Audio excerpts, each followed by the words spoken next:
Pavilion তোমাদের জন্য নিয়ে এসেছে বাংলা ভাষায় এই প্রথম বাংলা শব্দ নিয়ে বোর্ড গেম শব্দজব্দ। এক নজরে দেখে নেওয়া যাক এই খেলার মূল নিয়মগুলো।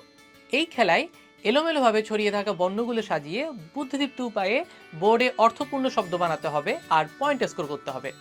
খেলা শেষে যার পয়েন্ট সবচেয়ে বেশি হবে সেই জিতবে।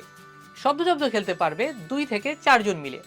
খেলার সরঞ্জামের মধ্যে থাকছে একটি আয়তাকার গেম বোর্ড, একটি বর্ণ রাখার ব্যাগ, 5টি ফাঁকা ফলক সহ মোট 120টি বর্ণ ফলক, 4টি বর্ণ রাখার তাক, একটি অভিধান আর খেলার বিস্তারিত নিয়মাবলী। প্রতিটি বর্ণ ফলকে পয়েন্ট যুক্ত রয়েছে, তবে ফাঁকা ফলকে কোনো পয়েন্ট না থাকলেও তা যে কোনো একক বর্ণ বা কার হিসেবে ব্যবহার করা যাবে। শব্দ তৈরি হয়ে গেলে ফলকের গায়ে থাকা পয়েন্ট অনুযায়ী স্কোর হিসাব করতে হবে। যেমন ও, জ, ন দিয়ে ওজন শব্দ তৈরি করলে মোট পয়েন্ট হবে 7 + 4 + 1 = 12। খেলার শুরুতে প্রত্যেক খেলোয়াড় ব্যাগ থেকে যে কোনো 10টি বর্ণফলক তুলে নিজের তাকে রাখবে। এরপরে বোর্ডে শব্দ বানানো শুরু করবে।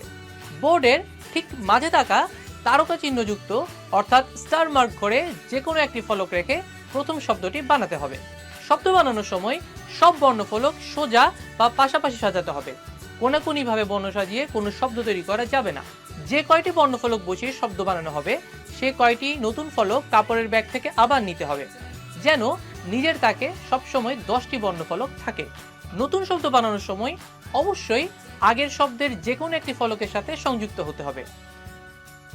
কোনো শব্দের ডান, বাম, ওপর বা নিচের যে কোনো ঘরে বর্ণ বসিয়ে নতুন শব্দ যোগ করা যাবে। কার, ফলা বা যুক্ত বর্ণ দিয়ে শব্দ তৈরি করার ক্ষেত্রে একটি বর্ণফলকের নিচে একই ঘরে অন্য কোনো বর্ণ বা কার রেখে নতুন শব্দ তৈরি করা যাবে। পরবর্তীতে শব্দ তৈরির সময় ওই ঘরটিকে উপরে থাকা ফলকটিকে ধরে একক বর্ণ হিসেবে ব্যবহার করা যাবে। আবার পুরো ঘরটিকে একসাথে নিয়েও ব্যবহার করা যাবে। কার এবং যুক্ত বর্ণ একসাথে ব্যবহার করে শব্দ তৈরি হলে, অর্থাৎ বোর্ডের একই ঘরে 2 বা ততোধিক ফলক একসাথে ব্যবহার করলে সবগুলো ফলকের পয়েন্টই হিসাব করা হবে। খেলার বোর্ডে আলাদা আলাদা রঙের কিছু বিশেষ ঘর রয়েছে, যেমন শব্দে দ্বিগুণ স্কোর, বর্ণে দ্বিগুণ স্কোর, শব্দে 3 গুণ স্কোর, বর্ণে 3 গুণ স্কোর ইত্যাদি। এসব ঘরে বর্ণফলক রেখে শব্দ গঠন করলে পয়েন্ট দ্বিগুণ বা 3 গুণ করে হিসেব করা হবে। একবার বোর্ডে কোনো ফলক বসিয়ে ফেললে সরানো যাবে না, অথবা একই ঘরে ফলকটির গায়ের উপরে নিচে কোনো ফলক বসানো যাবে না। একই পালায় বর্ণফলক যে কোনো একদিকে বসানোর পর 2 বা ততোধিক শব্দ তৈরি হয়ে গেলে সবগুলো শব্দকেই কিন্তু অর্থবোধক হতে হবে, নয়তো বসানো যাবে না।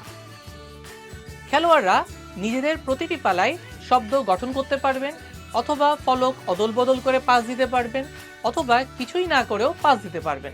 খেলার শেষে সব বর্ণফলক ব্যবহার হয়ে গেলে যার স্কোর সবচেয়ে বেশি হবে তিনিই হবেন বিজয়ী। এই হলো খুব সংক্ষেপে শব্দজব্দ খেলার মূল নিয়ম। তাহলে আর দেরি কেন, বুদ্ধি দিয়ে বর্ণ সাজিয়ে শব্দ বানাও আর দেখিয়ে দাও সবাইকে বাংলাটাও তুমি ভালোই পারো।